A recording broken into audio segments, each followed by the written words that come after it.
Good evening, everyone, and welcome to the Lebanon Board of Park Commissioners. I'd like to call the meeting to order and let the record show that all members are present except Jessica Lawler and John Lastly. And if everyone's had a chance to take a look at the minutes from the May 4th meeting, I'd entertain a motion to approve the minutes. So moved. I have a motion. Do I have a second? Second. I have a motion and a second. All those in favor say aye. Aye. Those opposed, motion carried. Under old business this evening, we have Kevin Krulik making a oops, you're not set up yet. You're fine. Okay, make a presentation on the bike park. Awesome. Thank you. I didn't realize I would be first. Yes, you're first. There you go. Thank you very much. All right, let's jump into it. I have a presentation just to give you an update on where things are at. I'm going to pass out a couple of things. One is just an updated site plan. The changes on here from when I last saw you March 1st, I believe it was, 1st or 2nd, are very minor, and you probably wouldn't even notice them. But this is the latest and greatest.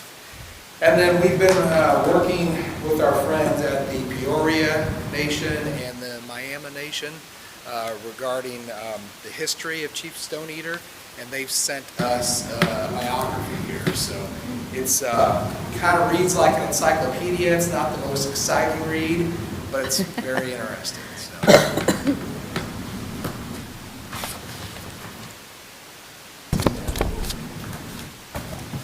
Thank you. Those are really more for, I'll go through that stuff, but those are really more for things for you to have and put in your file and just good information to have. So if we can get there we go. All right, so again, thank you for having me here tonight. Always happy to update you on the progress here. So the master plan, you have a smaller version in your hands now, but that is the latest and greatest master plan. Like I said, the minor tweaks are really more formatted issues, spelling errors, things that we just caught as we went through the process of review and coordination with the various disciplines of design that are working on the project. We've also had a site visit since I last met with you with Nat Lopes from Hillride out of California to walk the site. We actually use GPS receivers to follow a lot of trails, what we would call ground truthing, just to make small adjustments in the field based on land features or trees or wet spots or things like that that we want to avoid, or things that we want to capitalize on, like a rock that we found the size of a Volkswagen. So that was interesting. So I'll zoom in just quickly. You've seen this plan. It's not drastically different. So this is the welcome area, the picnic area, the operations area. So this is where we have, things like a sort of a terraced seating area, picnic area. This is operations area where the Parks Department would operate out of, where there would also be things like bicycle maintenance stands and drinking water, things like that. This is the bike park area. I know it's all a bike park, but in terms of the stuff that is not really cross-country trails, but the more intense bike park features are in this area. You'll notice we've labeled that as Phase Future. As we talked about last time, budget increases, construction increases, escalations, inflation have led us to a situation where the park is a lot more expensive than we originally thought, especially when you think back to when we started this, when we were producing budgets. That was in the end of 2020, so a lot has changed. So we have said most of this area would be built as a future phase. This is turned 90 degrees, so north is to the left on the screen there. This is an area called the Ridge. This is where we're bringing in a lot of fill to create some more terrain out there. So you can see these contours that go out into this area. 52 is just off the screen here. So we're creating about an 8-foot mound in places out there that will create some really visually interesting and interesting riding features for the trails. Most of these trails and through here, these grade trails, are cross-country, novice-level trails that can be used for walking, riding bikes, of course, running. They'll even be ADA accessible, so there's a lot of opportunity there. This is, I mentioned we added skills trails, really added skills trails since late last year until I presented this in March. So I believe the skills trails were on there in March, so this has been refined, again, based on the ground truthing, based on what we found out there, based on some of the permitting that we've went through. All the skills trails are technically outside of this red line that is the solid waste boundary, and that's because these would be natural surface dirt trails. The gray trails are kind of a mixture of gravel and dirt. So these are areas where we can have dirt trails outside the landfill boundary. We're also, we've kind of got a system here of sort of posts at the entrances and exits to these. These would be, 4x4 posts that would be put into the ground with signage on them to describe what is in that area. Also warnings for some of the areas that might require a little higher level of skill.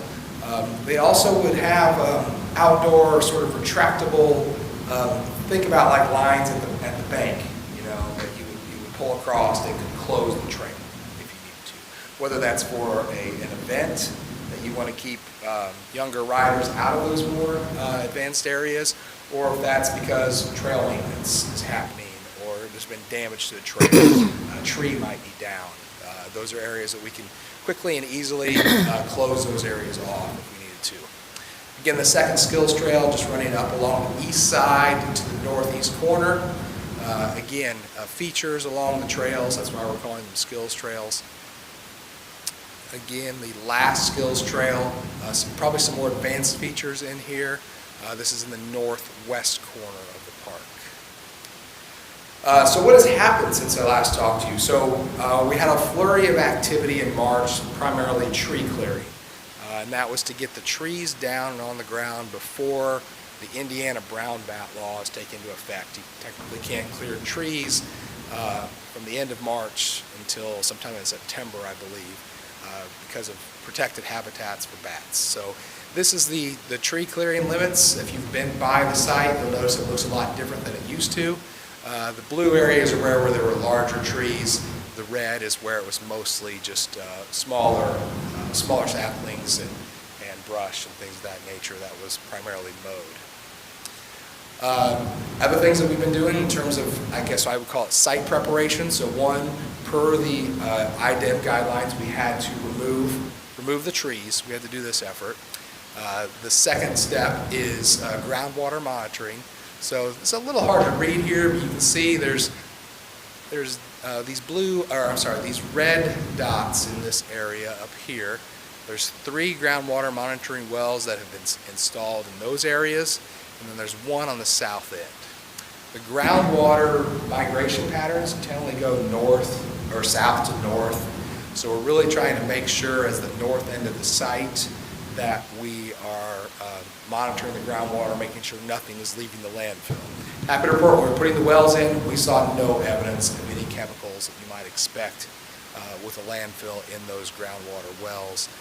We are in the process of what they call developing these, which is pumping water through them, making sure the well casings are clean, and then we'll start pulling our first samples and being ready for long-term monitoring. That is actually a picture of one of the wells. I believe this well that's in this northwest corner. So with all the tree clearing, we created a lot of trees, and we started saving some of the bigger trees to use for riding features. So we will actually build features out of the natural material. So it's kind of hard to tell on scale, but these trees at the base were probably about 24 inches in diameter. And so basically we stripped off all the smaller branches, and then these trees are stockpiled out there on site. You can see those from 52 if you were to drive by. We've also created, I didn't put this in the slides, but there is a construction entrance now that's been established for us to get equipment in and out of the site as more work begins to happen. So we have the sticks, we also have stones. It's hard to tell, but some of these stones are probably as large as, an easy chair. Others are small as a basketball. those were donated to the park by Fox Contracting. They came out of the new interchange project that's going into Whitestown. So they donated a whole truckload of boulders to us. So we'll be using those along with the trees to build those features on those skills trails that we're talking about. Chief Stone Eater, I said we've had some good headway with our friends at the Peoria Nation, and they've also introduced us to the Miami Nation. They are both in the process of issuing formal letters of support. They've also sent us that biography on Chief Stone Eater, which really came out of the Miami tribe, excuse me. Primarily, there's a huge history center at the University of Miami of Ohio, where they keep a lot of the historical records of the tribes. So the Wea tribe that Stone Eater was a chief of is now federally recognized in the Peoria Nation, but originally they were more in the Miami, or, sorry, I need to correct myself. It's Miami is how they would pronounce it. And I got a long history lesson on why it's Miami and not Miami. So we're working with both nations now. Really excited to have a lot more input from both these individuals and the huge wealth of history that the Miami people have. So budgets. Hopefully that's a little more visible on your screen up there, but. You know, this is not anything different than what you saw last time when I was here in March. So remember, costs have increased and escalated quite a bit. If we were to build everything on the project and have to pay for everything, the total budget is about $3.8 million. Granted, we've got roughly $1 million in donations a little over $1 million in donations on the park from our free engineering that engineering friends of ours have donated to the project. Probably the largest one that we're working on with a local contractor is a donation of nearly 140,000 cubic yards of dirt. That's worth nearly all of that $1 million. We've put a value to it at $921,000. I have a feeling it's probably a higher value, but we would just be adding that to our budget and then subtracting it off. So right now we're carrying $921,000. Then we've also done some value engineering. And value engineering, as we talked about last time, unfortunately is removing out some of that picnic area. So basically what we're trying to get to as a phase one would be all the trails, so the cross-country trails, the skills trails, and a parking area, and the ops area for the Parks Department. But the other things like the picnic shelters, the terraced seating area, those things are going to have to be built as future phases. So that's this first $136,000 deduction. And then as I mentioned, the bike park, we pushed that off. That's the kids track, the pump track, the jump lines, those skills park areas and features.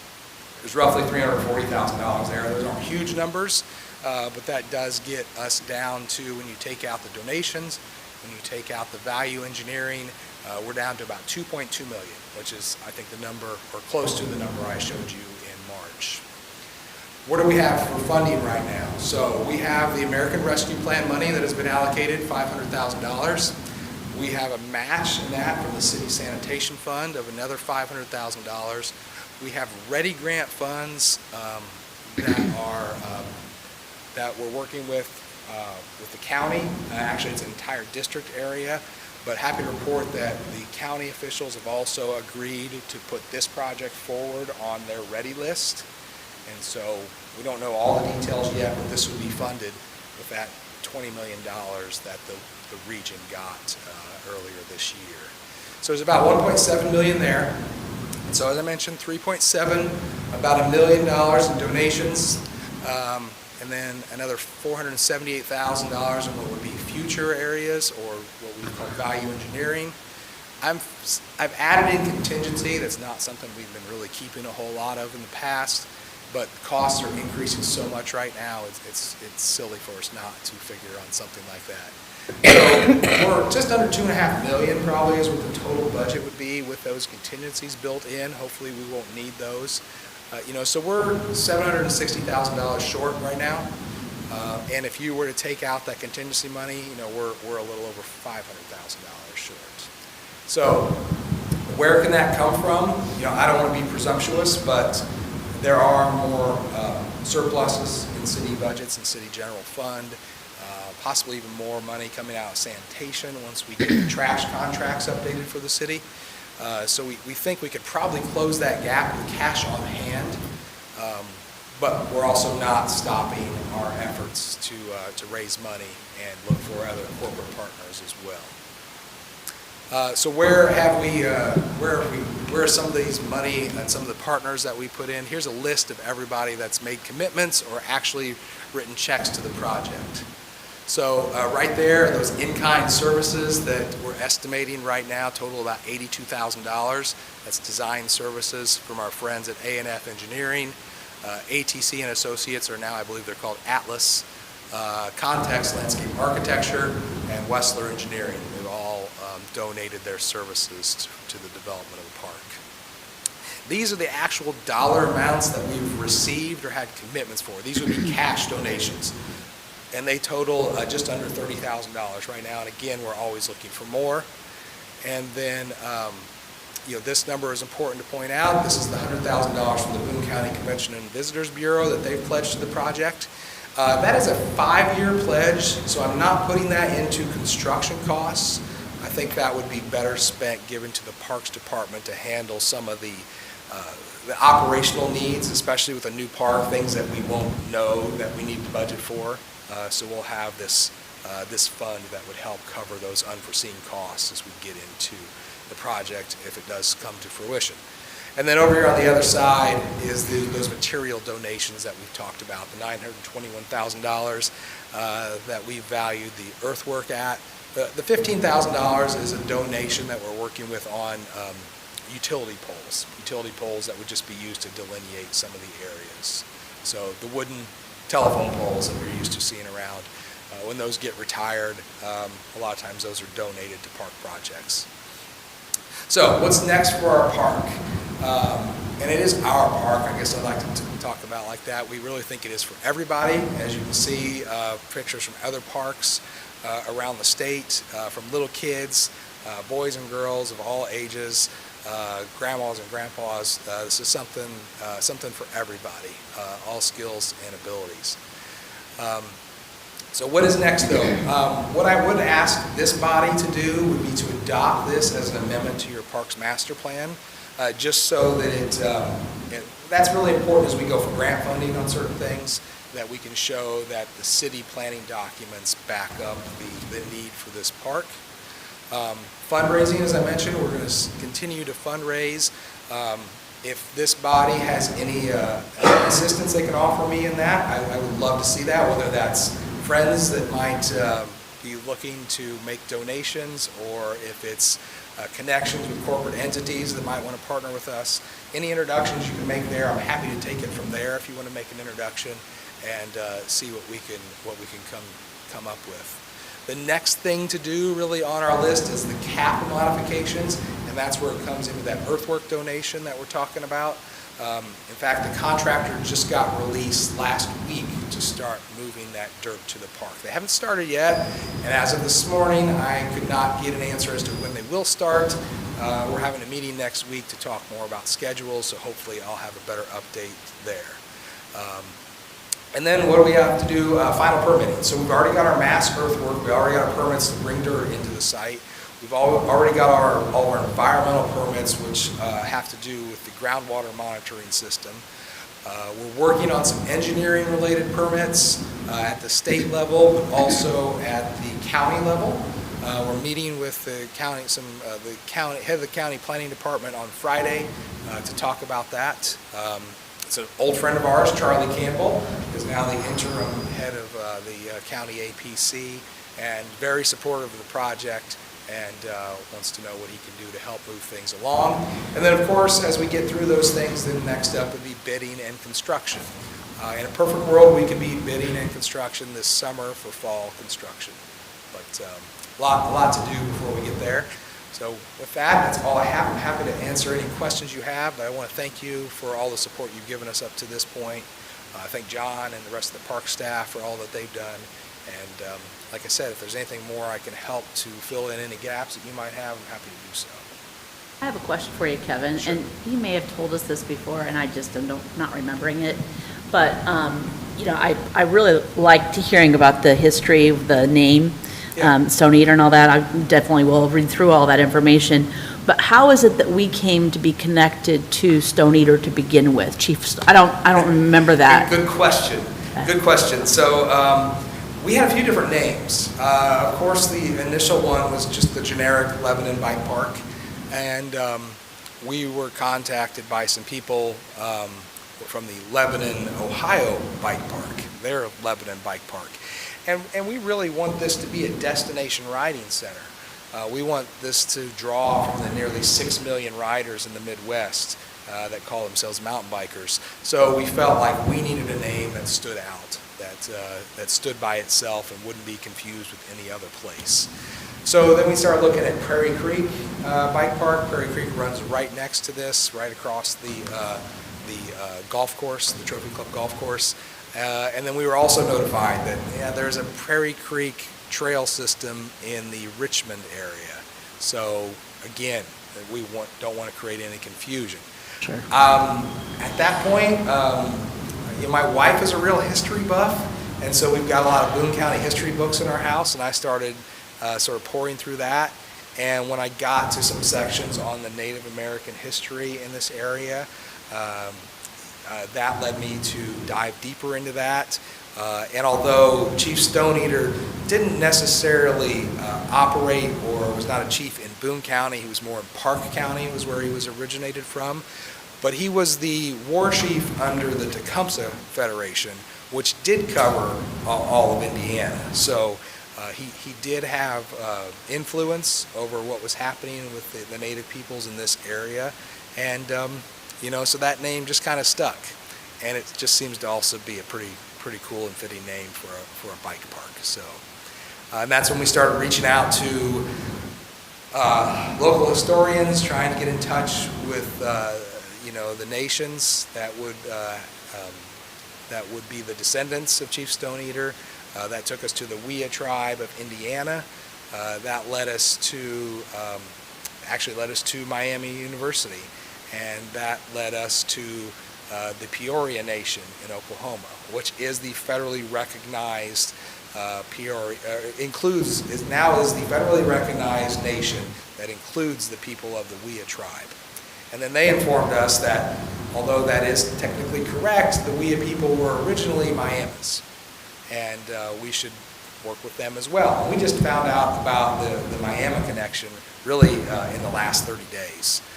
So that's been interesting to find that. And they're the people that sent us that biography that I'm giving you a copy of. I actually taught on the Navajo Indian Reservation before I became a classroom teacher in Indiana, and I feel like, fourth grade is Indiana history as far as Indiana curriculum is concerned, and I feel like the more we can do to help keep that history alive to our kids so they understand a little bit background. So I think as we move along, I'd love to see more intentional connection, and I can help bridge that with our fourth grade classrooms and making use of that knowledge to help keep that rich history alive. Yeah, and you probably are aware that the northwest quadrant of Boone County was at one time not a reservation, but a reserve. And it was a huge center of that population in the early 1800s before they were moved to Oklahoma. So there's a lot of rich history here. To be quite frankly, though, is not celebrated the way it should be.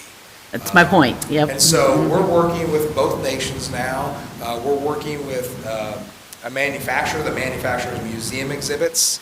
They've worked for the Idle Museum, they've worked for the Children's Museum to actually do interpretive permanent signage out there that would be there as a history lesson for everyone that comes through the gates. And then of course, whatever we can do with the friends that we've made from the Peoria and the Miami we're excited to see, what they can offer in terms of educating us and programs that they might be willing to help us with and establish here on site. So, That's fantastic. yeah, we think it's a great opportunity. Yeah, great, thank you. Yeah. Okay, I have some questions just because I want to understand. First of all, in the wells, I want to understand, they dug the wells, IDEM? Yep.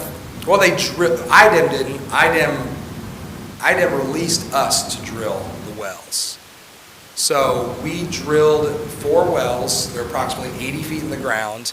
They're deeper than normal drinking water wells in this area because we want to get down to that natural groundwater table. And because you can actually hit water much shallower than that in this area because I think we're so close to the creek. But yeah, the wells were drilled in. There's casings in the wells. There is a screen at the bottom of the wells so we can drop a sampler down to pull water samples out of that groundwater aquifer and test that. And so part of those IDEM permits that we're working through, the environmental permits, we're going to have to do testing before the park would be developed and then in perpetuity after the park is be developed so that we can make sure that nothing is happening with the groundwater.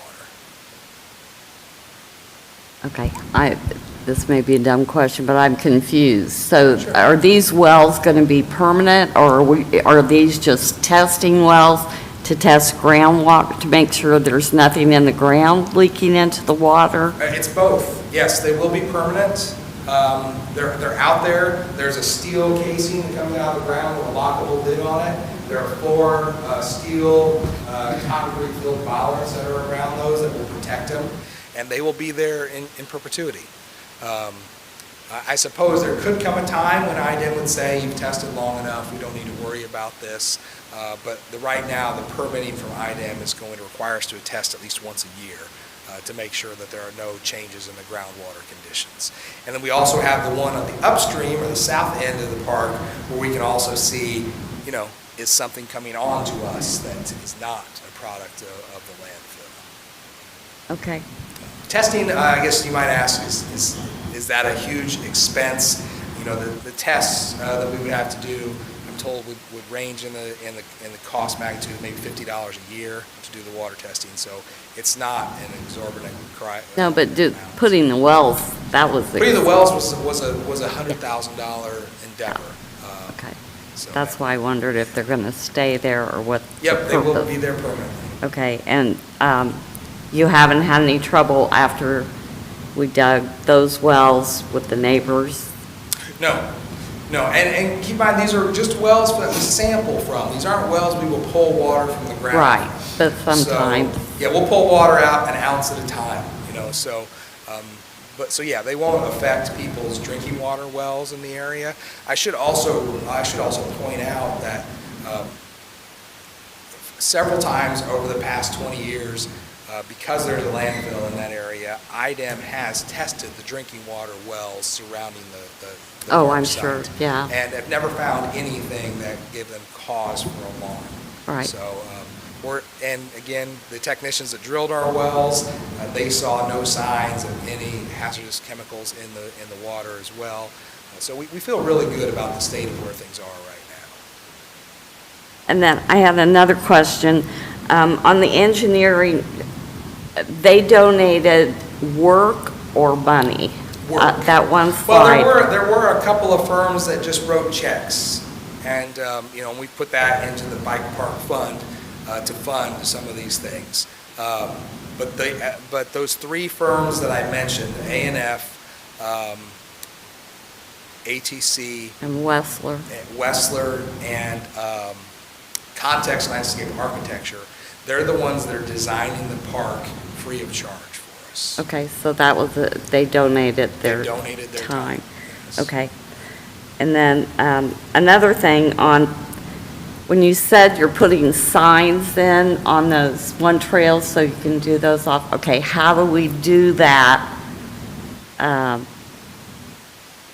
Because it's a landfill, I know we weren't supposed to dig or work up any of the ground. Right. So the cap is all at least 2 foot deep, and Okay. we're adding up to 5 or 8 foot of additional cap material on top of that. So any of the signs that we put in will have very shallow foundations.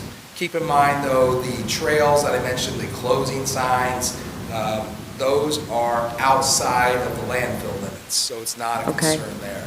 But yes, on the other signs throughout the park, they will be, we'll only put those foundations 2 foot into the ground, which is enough for a small, Okay. fence post size sign.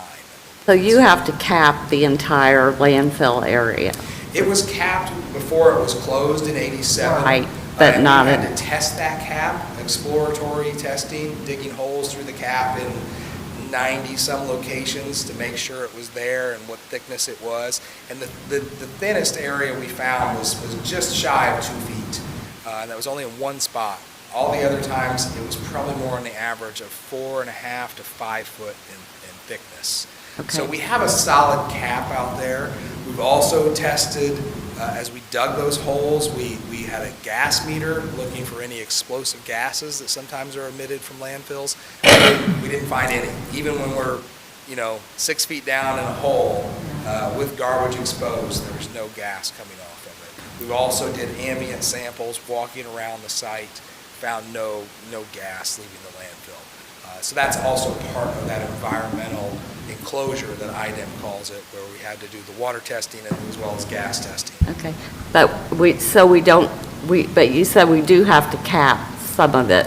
Right, so what we're doing, the cap part now that we would be doing is, excuse me, is the cap that is there, although it's thick enough, it doesn't properly drain. If you were to look at the site from an aerial photo, you can see standing water, almost like there's small ponds throughout the site, and that's where the trash is settled, and the cap material over the trash is settled, and it's holding water.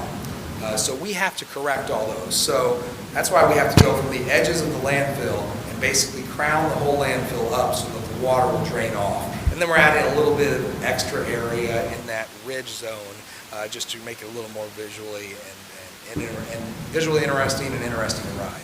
Okay. And then I didn't quite catch what part on this site plan is the temporary area, future expansion. Is it right of this dark gray line? Can we bring this back up? Sorry. No, you're fine. I kind of glossed over that, but in terms of the area that we would not be building, is that what you're asking? Yes. Would be a future phase? So we're talking about this area in here. You can see my cursor Okay, there so on the screen. the circular area, okay. And is that the area where the playground was also? There's no playground out here, but that's the kids' track. This is the I didn't mean track playground, here. yeah, okay. This is the jump line area right here, and then this area over here would be the skills park. So this is where we'd also have some challenging terrain for people to ride over. Kind of a playground that you can tackle on your bike. Okay, so kind of that circular area is Yeah. is all future. Yeah, But- this all in here is future. This trail that meanders around it, that would be built with the initial phase. But it's just these features right here that are extra. And outside of that, like to the northeast, that outside of that circle, that will Yes. all be built. That would all be built. Okay. The only other things that wouldn't be built is really when we get into this picnic area in here. That's what I meant, the picnic area now, not playground. Okay. We have gates back in here, a little bit about the operations of the park. The gate is offset so that people can get off the highway if for some reason they come in, but then they be able to get out of traffic, get to a safe stopping point. And so if we ever do need to close the park, and certainly in nighttime hours when the park is closed, we've also got this area that people could turn around in and get back out. Okay, is there going to be a fence all the way around? I think. Good question. Let me show you something here. So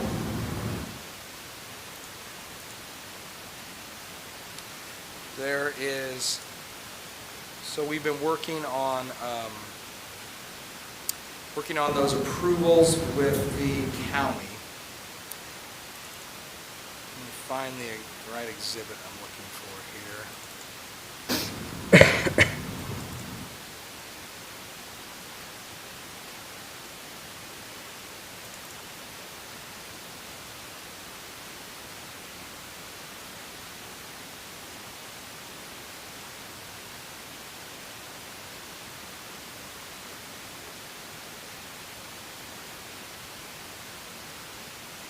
Sorry, bear with me here 1 second. Fine. Should have made a slide for this one.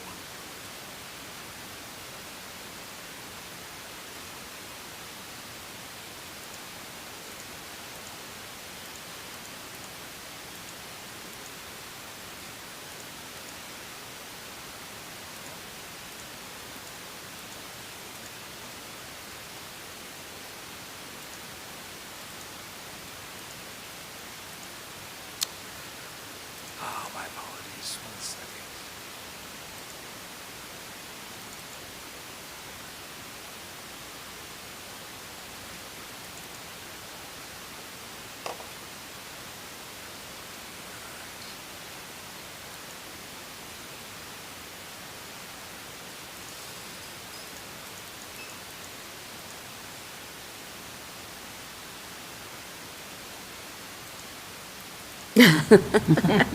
Or sing a You song. can, Shirley. Sing a song.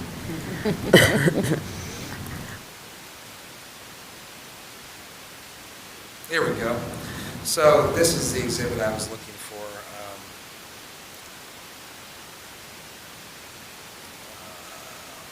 Here we go. So, shoot.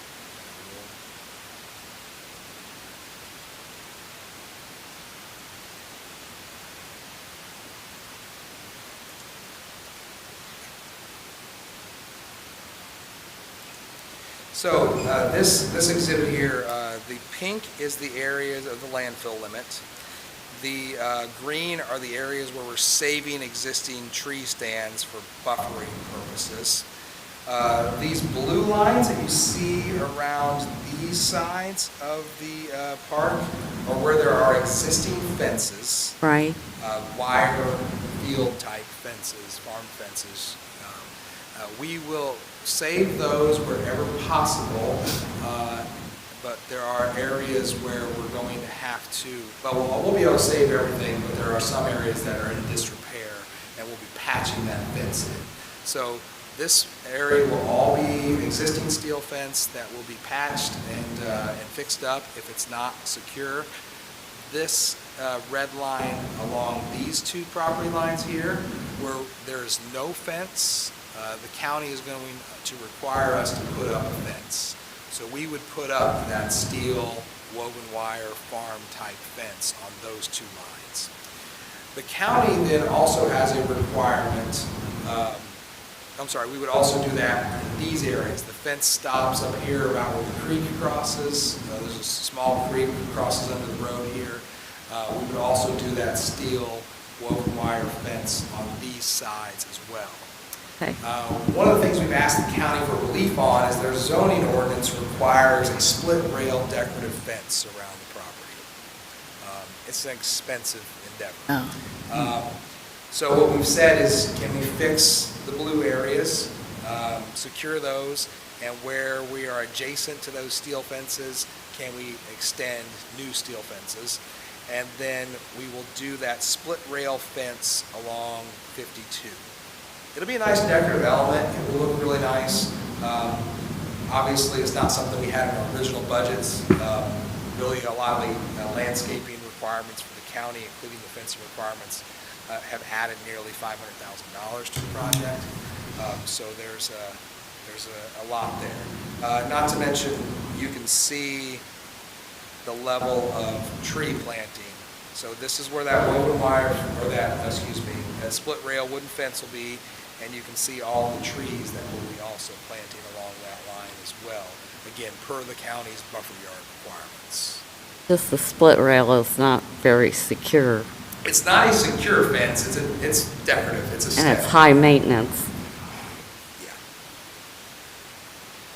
but that's a requirement. it is their requirement. It's an interesting requirement. I can't say in my It is. career I've ever seen a county ordinance require a split rail fence. The Well, good news because- is they're not going to make you do it around the whole thing. No, Right. true that. True that. And we were actually able to negotiate that with the former planner for the county before she resigned a couple of weeks ago. We'll have that conversation again with the new interim planner, Charlie Campbell, and see if we can get any more support for maybe some relief on some of these landscaping and buffer requirements. But this was where we had settled in with the former planner, Rachel Carnes, on the project. Okay. I'm not even sure how to phrase this question, but you bring up the maintenance. Just this space alone, where the trees you were just talking about and that fencing, that alone is going to require ongoing maintenance. I'm not talking about stain and paint, I'm talking about Absolutely. the vegetation and all that. So We have to budgeting. trim around it, mulch around it. Yeah. Grow the trees. All right. This is not just, these are small, they're everything from shade trees down to small ornamental trees as well, and shrubs. So how are we planning for the budgeting for that long-term expense? Well, we have to figure that one out. As I Okay. mentioned, we have $100,000 for operational costs. But yeah, that'd be something, as we get into, say, 24 and 25, that's when we're going to have to start figuring in budgets for these things. That's a recurring. Yeah, so we'll have a couple of years to prepare for that, but it's definitely something that we'll have to think about. Okay, and then I had one last thing. You want us to amend the master plan, and I don't have a problem doing that, but we need to accept the property first, which we haven't done. Oh, I didn't know that. Well, the board had asked a year ago to have the IDEM reports because we didn't want to take on property until we knew. Sure. And so, I'm speaking for me, but the rest of the board, but I don't have a problem putting into the master plan once we know that we can have some of the IDEM reports, knowing that we're not going to be taking on something that's going to cost us, a bunch of money. Yeah. And so if we can get the IDEM reports, then we could accept the property, then amend. Okay. And I'm saying that if that's, because this is what we agreed to before. Sure. And because, it does need to be in there, but I'd just like to see the IDEM reports. Understood. I think that's all I have. It looks good. I wish we could do the kids area. I hate not doing that. Me too. Well, we will, just not yet. Right? And on the record, I don't like the split rail fence. It's not Just- our favorite either, so. Just for the record. Yeah. And actually, it's going to require a variance from the county to approve the plan as it sits today, but we had staff support for that variance. Yeah, and that- But and maybe I- we can get even more variance with different leadership in that department, so. The ideal thing would see the vinyl fence go up there. No maintenance for the rest of our lives. Yeah, well, I think some people will debate you on whether or not vinyl. Well, until a car fences- runs into it or something to that. It's come a long way. The new vinyl products are much better than what we had. Yes, a few they're years much ago. better.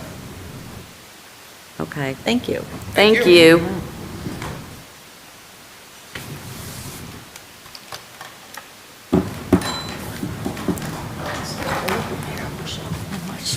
I do, because a lot of meetings, I think, oh, man, I'm free.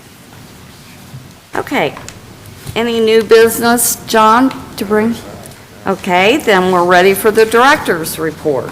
Okay, I want to thank Kevin again for his Yes, presentation. thank you, Kevin. That information's great. And I guess last meeting that we had a month ago didn't get out on YouTube. There were some technical difficulties. It's a shame because Deb had a great presentation. Yes, she Deb did. Schmucker from Cornerstone on our 5-year master plan. I told her she was real disappointed, and she said, I'll come back. However, when she finalizes the master plan, then we will.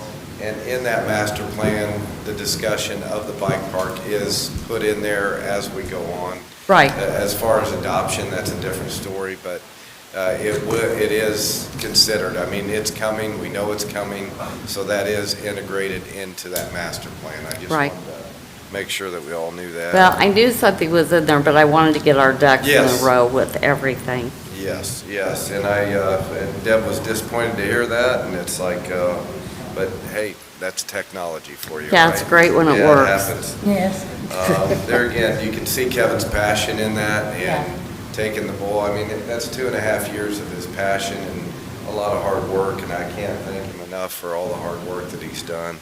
And it's Yeah, going to it's be a a great great asset project. to our park system when we get it in here. I just, a lot of hard work, and he's really heart and soul in it. You can see that. Man, the presentation's outstanding. Project updates for us, the 5-year master plan, as I just said. She's finalizing those plans, which will have the bike park in it, along with everything that we've discussed from our open public meetings. Memorial Park lighting, Sedco, we just had a walkthrough last week, a substantial completion meeting last week. They are planning to be done before the 4th of July. I'd say probably 2 more weeks. Have some more 20-foot poles to put up, a few 14-footers.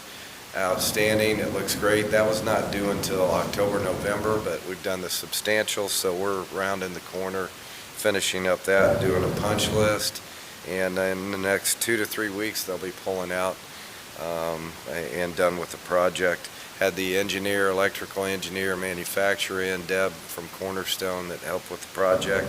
Everybody was at the table, walked through the park, looked at it, and the work is outstanding, so we're real happy with that. Looks really progress. nice. Memorial Park Playground, okay, this one's a good one. We're waiting on parts. All the parts didn't ship, and we ordered those back in March of last year, or let's see, June of last year. They came in March. Unfortunately, the swings, I think that was one of the parts. We can't go forward until we get all the installation done. It's on order, I heard 2 to 3 weeks, and that was 3 weeks ago. It's still on back order. So when it comes in, then we have to get the installers to come back to the project, complete it. After they leave, then right behind them will be the no-fault surface, the foam surface that comes in. That's a different crew that comes in. They'll be putting the surface down there. Behind them, then you have the concrete guys another crew that will come in to finish up the handicap sidewalk, that'll all be completed. That's another construction crew, and I heard the concrete's 3 weeks out to order it. It's ridiculous. A lot of things going on. Behind that, we'll have the fencing, so we might open this thing up before the fencing all gets completed, but as you can see, there's a lot of steps going into that. Nobody's fault other than the parts didn't come. The installer said every job they've done, there's been parts missing, regardless of what company that they dealt with, whether it be Little Tykes, Burke, any of the companies. So, and they actually threw us ahead of schedule. They're still finishing up last year's installs. So, that one, I'd love to tell you, the mayor said, yeah, you'll have her done by the 4th, and he understands, though, that it's out of our control. Whatever these crews can get the parts in and finish up, I'd love to have them out of here by the 4th. It looks great, what they've done. It's a beautiful playground, just ready for kids to be all over it. And, Well, he didn't say which 4th of July, did he? yeah, I know. He didn't say, you're right. He didn't say which 4th of July. That is good. But no, we're doing our best, and we're at everybody's mercy, basically. Pool expansion, Seashore Water Park. We're having a meeting next week with HWC to discuss the cost, bidding, timing of the project, and conceptual drawings. That'll probably be postponed another week so we can discuss that before we present it to the park board. The bike pedestrian trail, good progress with better weather now. If you've been down Noble Street, it's finally open. There again, we were at the mercy of the weather. Contractors are outstanding. They're a very good company. Just had poor weather. They put some stone down. They'll be back to put asphalt. But you'll see closures along this route as they go, and they're doing it as quick as they can. Ran into soft soils with all the water. So as you see, they're making pretty good progress now. The tree and brush removal by Trees R Us at Abner is now complete. We still have quite a bit of work to go down there and clean up. We had a group out, ARC started last Tuesday, and that's going to be their main function down there to help us with that. But we have quite a bit of work ourselves to do to make trails throughout there and take the fence down and all that. We still have a lot of construction going on down there with the water plant the utilities is putting at Abner Longley. So we have a little bit of time. Obviously, the holdup on the Big Four Trail gives us a little more time, but as far as their work, they did what their contract called for, and we just have some maintaining to do and time to get down there and take care of it. Again, the utilities water plant, Bowen Construction's done a real nice job. They hurt our park a little bit going in and out with these big old walls. They corrected it immediately. They're very respectful on everything they've done. They saw that they damaged roots on a few trees. They went ahead and took those down. And the utilities, Ryan Ottinger said he'd make it right. He'll plant more trees, whatever. Just really good neighbors, I guess you'd say. Really appreciate everybody's concern with how we maintain our parks and very respectful. There again, the lift station at Reese Park, that's moving along. You probably see a big old dirt pile out in front of it. They had to trench to put the electric in. They put a stone drive in, that'll be asphalt. Finally got all the releases from the county and DNR for the measurement, how far it had to be away from the creek bank. As far as that goes, though, they're another good crew, very respectful. It's pretty good. There's a little soccer going on now, but it didn't to the degree that it was in the spring soccer. They'll be pretty much complete and out of there for the fall soccer. Parking is quite a story down there, and we just can't do a lot because it's in a floodway. That's why we had to include DNR and Corps of Army Engineers. It's just been a little bit different kind of a project, but again, they're being very respectful, and that should be on its way before you know, hopefully an August completion on that. Seashore Water Park and Splash Pad are both open now. They opened this past weekend and had a great turnout, beautiful weather. Water was a little chilly Saturday. If you saw our post that, hey, it's cold, but we had a lot of people come out on Saturday and brave that cold temperatures. There again, beautiful. It's already risen, I think, 10 degrees. It's up to 78 degrees as of this morning, the pool water temperature. Everything's running smoothly. I want to thank Lori Frost for all her hard work. She's the manager and really has done just outstanding work from hiring to everything that she does, along with Logan Banks. He's the guy that's kind of take over all the aquatics on both that and the splash pad, both the vessels there, and the office staff. Worked very hard to get things in order with everything from staffing to concessions, and looking forward to a great summer. Part of the staff too, we had a couple of saves today, 2 new lifeguards, and that just shows you the training. In fact, right about 7 o'clock, the fire department showed up for more training, showing water rescue. They're also practicing a little bit, but I can't tell you what a great group of kids we have. Really blessed. I know some pools are not even opening because they don't have the staff. Those job things we had in January and February, we got staffed up, and we're really blessed to have the staff we have. I have a question for you, John. What's that? Yes. It's kind of early, I realize, Yes. but on your concessions, I know price of everything have gone up. Are you having to any struggles with We adjusted just a your, little bit, but it's still very reasonable. We didn't, yes, everything's gone up, and some things are very hard to find. Hot dogs were tough this spring, believe it or not. No, I Really? don't ask me why. Our big vendors that we go to, thank goodness our Frankfurt vendors took care of our pretzels, because pretzels are a hot commodity. Nacho chips, I mean, things you don't expect. At one point, we couldn't get pickles, and pickles is a great big seller.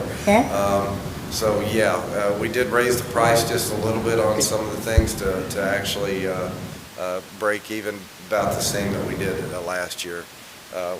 Yeah, no gouging or anything going on there. We had to raise them a little bit, yes. I wondered, yeah. Figured you'd have to. Yeah, just like our entry fee, I mean, there again, we're paying our guards more. They're all $10 an hour starting. That's to be competitive, which was very well received, and we saved quite a few guards that way. They were looking at that money for college or what have you to help their families, and that was duly noted.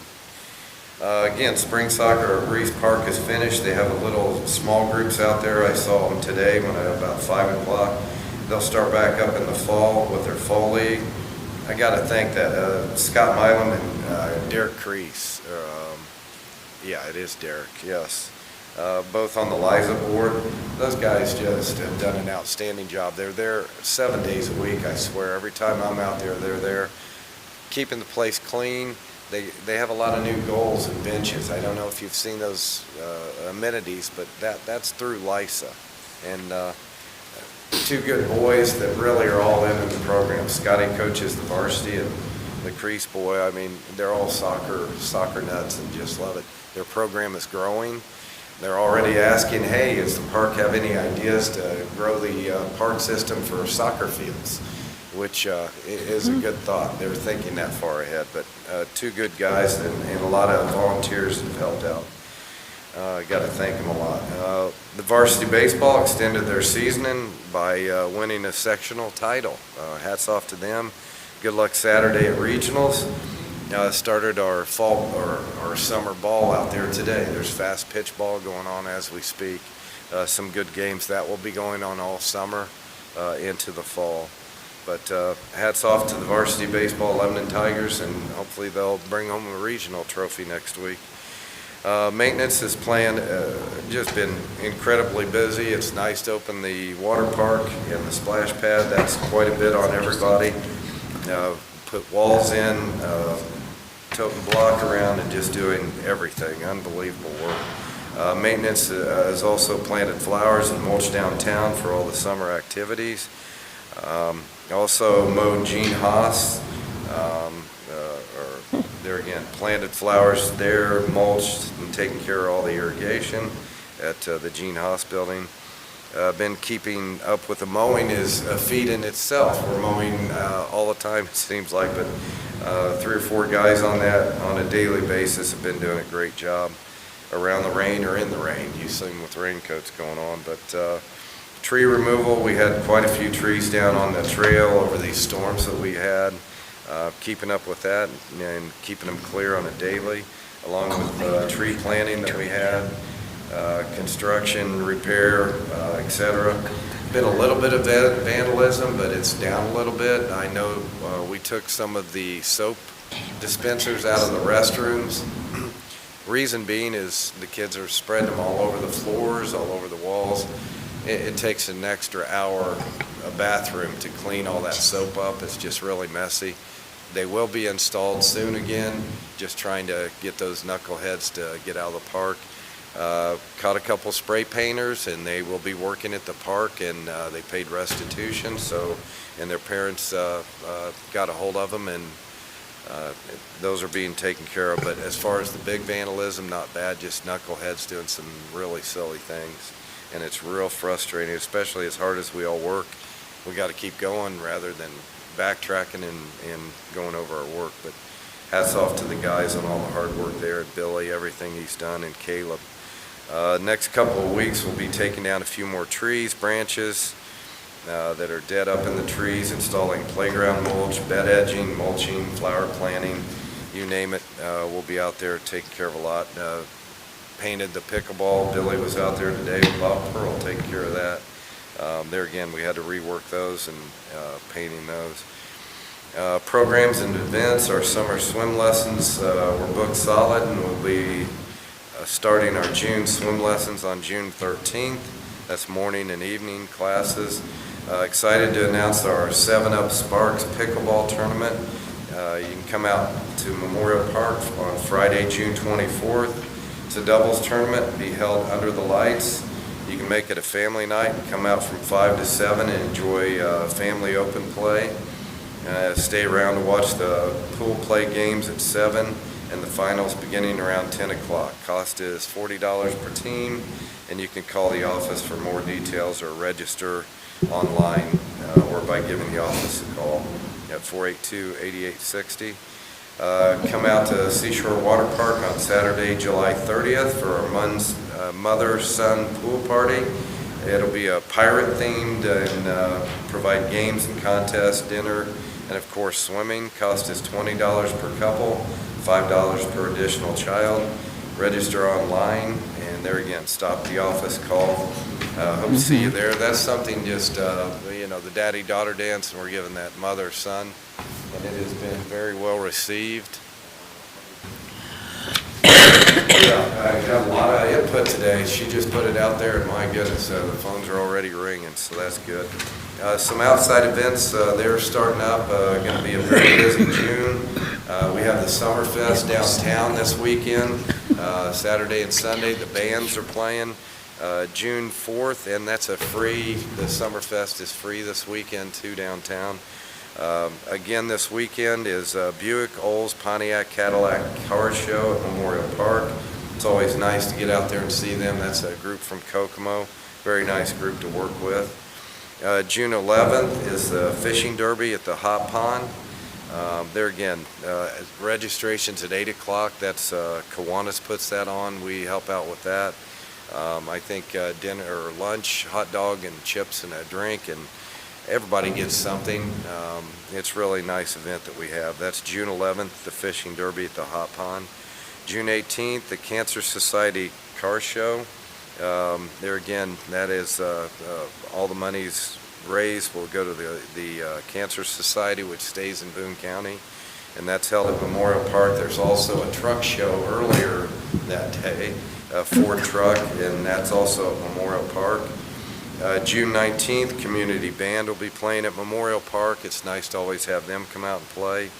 And then, of course, everything that goes on with the 4th of July, that week leading up to it.